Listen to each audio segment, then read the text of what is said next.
It's no secret that Robert Crumb's artwork, for most of his career, has served as a love letter to women, particularly strong, shapely women. Crumb became the main leader of the underground comic world and the counterculture movement in San Francisco during the 1960s, and continues to be a cult favorite today.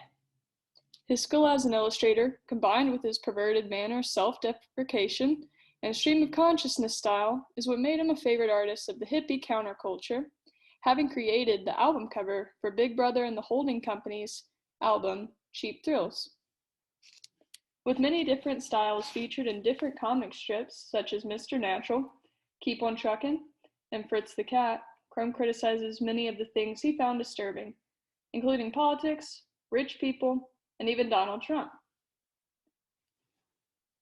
His seemingly obsessive nature towards women, willingness to make fun of American culture, and downright brutal honesty about the complex and sometimes hilariously bleak nature of everyday life sparked conversation in the art world, redefined what is considered a palatable form of self-expression, started debates on censorship, and redefined the idea of what a comic book can be.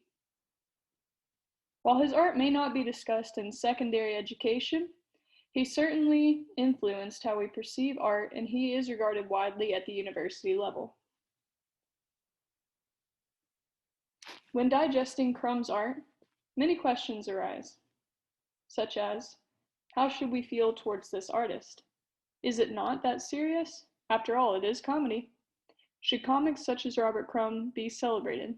Why or why not? Is Crumb really saying anything important about women's liberation, their sexual freedom, or the way in which they're seen by men? Or was he merely taking out his past rejection and current sexual fantasies on paper and making people think he had something important to say? Is this type of art harmful for society, and particularly women? At what point does an artist cross an invisible line? Hard questions must be debated not only while viewing Crumb's work, but any controversial artist's work.